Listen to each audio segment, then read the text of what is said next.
This is the point at which I'm going to have to give up on this piece of metal. It's just too thin. I'm just running into too much trouble. Every time I weld it, I've got more holes to patch. Let me see, I missed a spot there. Got to grind yet. So I'm just going to get it as close as possible. It's just a couple little bumps here and there. There's a dip in there. So I had to retrace my steps.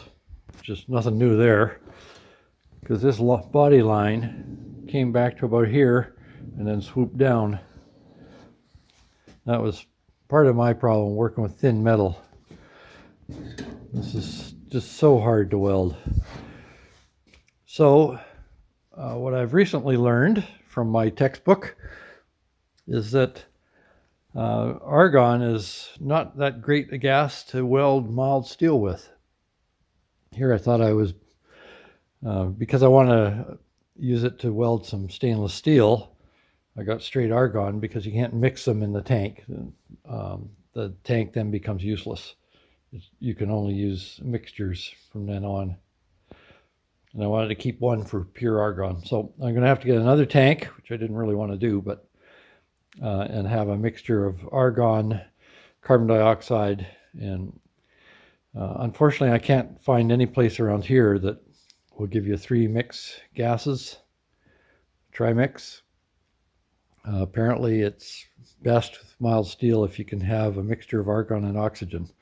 So, see where I'm going to go from there. But in the meantime, I did, over on this side, I used 18 gauge. So it was much easier to work with. Just a little bit thicker. So this one, the body line is good. I'm just filling in and getting rid of high spots here and there. Always takes me a few times. I'm just not that good a body man. But we'll get there eventually. And then I got these panel inserts for the fenders. So I will cut those down and weld those in. This is pretty thin metal too, so that's going to be a challenge. That's part of why I want to get different gas. And not from beans either.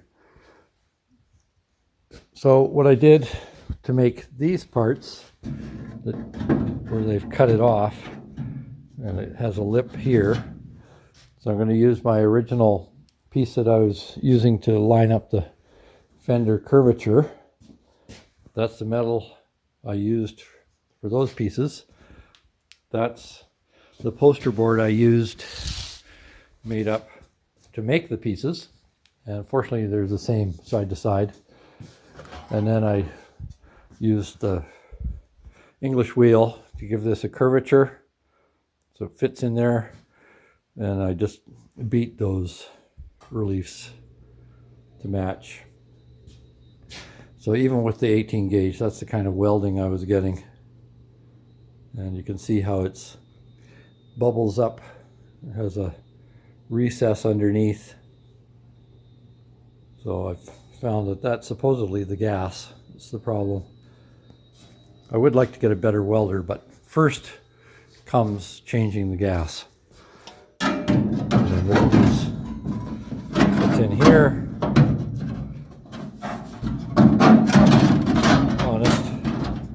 Fits in there. Those line up. And there. And then it comes up here.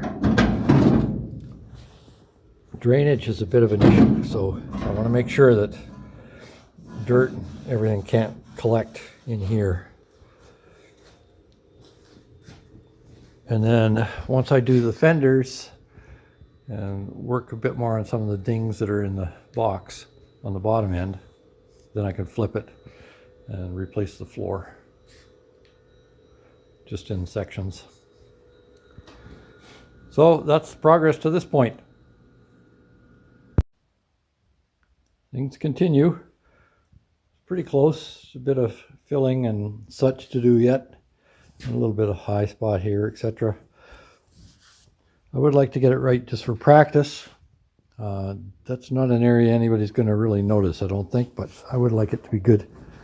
So then I took the fender insert and I spray painted to get a place I could mark. So it's pretty good. I have to shape things yet.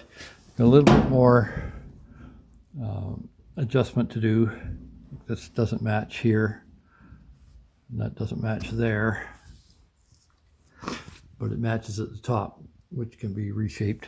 And it's too tight down at the bottom. I can't get it into position. So I have a bit more work to do there, but it's getting there. One site, Fitzy's Fabrications, he just clamps the panel on the outside, decides where he wants to cut it, marks a line, and then cuts at a roughly 45-degree angle with a 1/16 grinder or cutter blade on a 4.5-inch grinder. And bevels it in. I tried that once and I ended up with some problems, so I'll try fitting this first. See if I can get it a little bit closer. I mean, it's quite good on this edge. Happy with that. Matches pretty well. This one's not as good. And then it's a little bit too long on the bottom, 1/16 of an inch or so. So, some more work to do there, but it's got potential. And then I will form the inner fender. I've got this cut and shaped pretty good. I think that'll work well. And then the edge here underneath the lip, which will come out from here that way.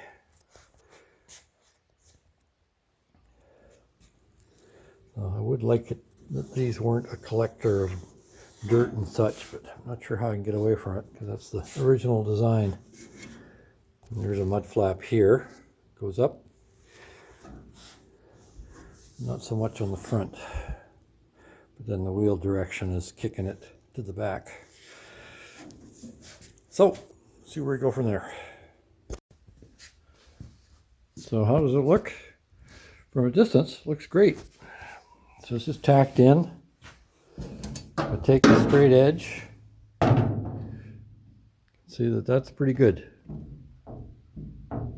Pretty even. Here, I've got a little bit of a gap down in there around the 24.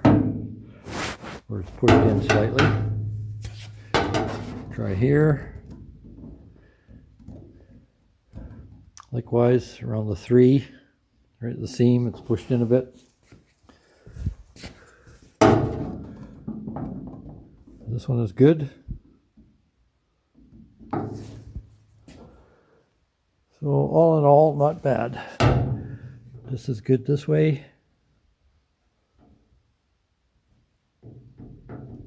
Pretty even.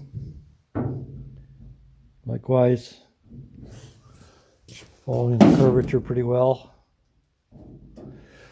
So that was a lot of adjusting actually, because it was very hard to get this with a right gap so that everything would fit without being pushed in. You can see obviously I have some tension here where it got pushed that way. But other than that, pretty good. I got a little bit of shaping to do. So next time I will try the 45-degree angle trick again. I meant to get some Clecos the other day and I forgot. So I think I will try that next time. I'll put the Clecos in, get it into position, then cut it at 45-degree angle along the seam that I want. I'll mark it square like I have with this one on the other side and do that. But it's coming. And I've started this piece, which fits pretty well. Finish the welding obviously. But I went and bought a CO2 argon tank the other day because all I've got for argon is pure, and supposedly CO2 argon works a little better on sheet metal. But I bought the tank, they charged me for a fill, and they didn't fill it. Now I got to go back. But good thing is they've promised me at least one free fill after this, because I live, it's almost 100 clicks 60 miles to their store from where I live. So we'll see as time goes on, but I might get 2 free fills. They hinted that that will be the case. I was going to go in today, but it snowed like crazy, so stayed home. Since I'd be taking a Jetta, since the truck is causing troubles. So there we are. One side, well on the way. So I've cut out the driver's side. Got to go up an angle here, and note that cut mark. Never said I was the sharpest knife in the drawer. Fortunately, I can fix that. This is ABS plastic. I just have to use heat and ABS, and I'll fill that back in. And that's what I get for rushing it. And then I just have to grind in here. I've already cut off the bits of rust that were left. Made it so it's got solid metal. And I'll grind it, get it ready for the next piece to go on, which is this one. Well, the piece will go on after I do the fender, after I do the fender insert. Okay, tacked into place. A few little things to straighten out. Got a lip here to run the grinder through there, or the cutter. Same thing here, a little high, that part. And then that's a little recess there, very little, but something. Likewise, got to get all these joins straight.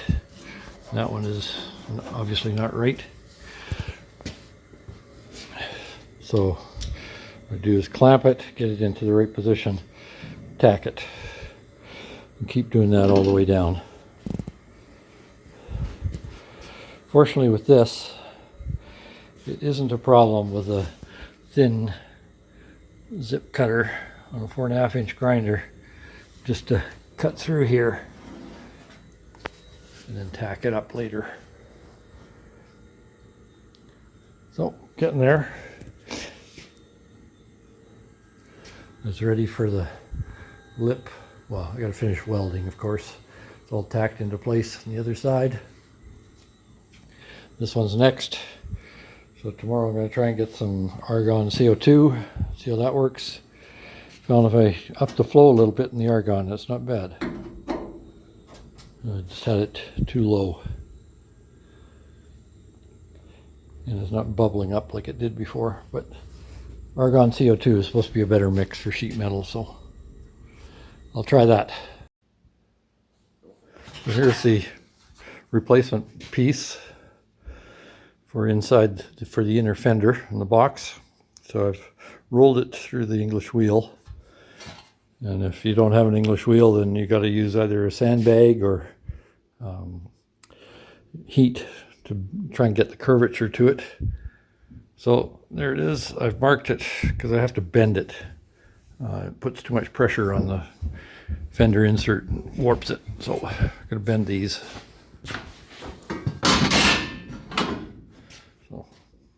Bit more to do on this one. That's the idea. Get a curvature.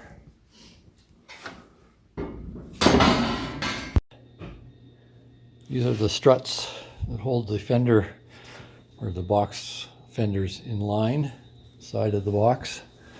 They go, for instance, from here across to here. And hold everything. So I ground off the rust from there and I sandblasted them, painted them, straightened them. And the reason I did that is because I want the sides all in a line before I start finalizing how I set up the inserts. So one more step in the long process. And the hero of this operation, pretty nasty, is that 7-inch wire brush and the grinder. The grinder is a cheapo, faraway land, you know, a lot of rice, that kind of thing. Some people call it a communist grinder. So I used that, removed the rust that was on these brackets in the frame. So I'll just paint those, and then when I come to do the rest of it, to clean off the rust that's underneath there and paint it, undercoat it, I won't have to take these apart again, and they'll be protected so they don't rust. Shoot me, I must be brain dead. I looked at these straps before. Incidentally, I've sandblasted them and painted them, get the rust off. But they align the fender. And I looked at them before and I said, oh yeah, they're all the same. Held one up to the other one. Yep, it's the same. Well, they ain't. Every one of them's different. The angle, the length.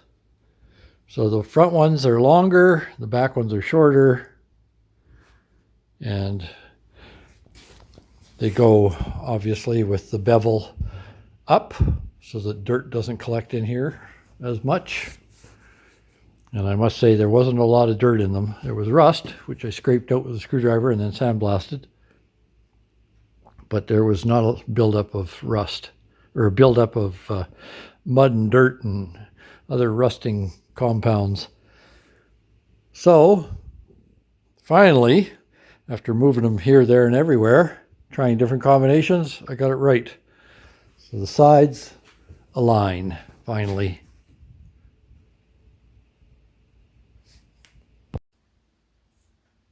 Sometimes you just got to do more than you'd like. There's a bit of a dip right in through there, if you can see it. And through here as well. So therefore there's a high spot here and a high spot in here. In order to do anything with that, I have to get down in here. And I've tried prying and stuff, and it's just not, this inner fender is just not strong enough to work at all. So, wire brushed it, showing up where the rivets, where the spot welding is. Through here, here, here, here, and there, etc. So I'm going to drill those out, try not to go through this box part here, the fender, the inner fender. So then I'll pull that off and I'll have an exact mark of where it has to be anyway, although I can felt pen it so that there's no issue with replacing it. And then I can get down inside there and work on the fender. So I'm going to have to do that on both sides, unfortunately.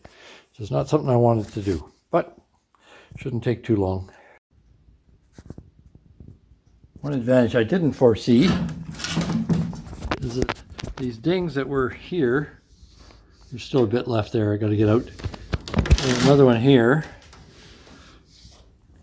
I'm able to pound out because now I have access. So that worked out rather well. And then I can work on this, the two high spots here, and the low spot in the middle, in there. So, very good. And then there were some dents in here, along the side as well. And those are pretty much gone. So, wasn't so bad after all. And then I've got this to straighten out, but that's, I can easily work in that. It's this part here that along in there I couldn't get to previously. Yep, that one's pretty much gone. Not much there. A little bit on this one that's down here. You can see some of the marks there where I've been hitting it. So, work continues. Please don't forget to like, share, subscribe, or even notify, or any of the above, or all of the above. Thank you.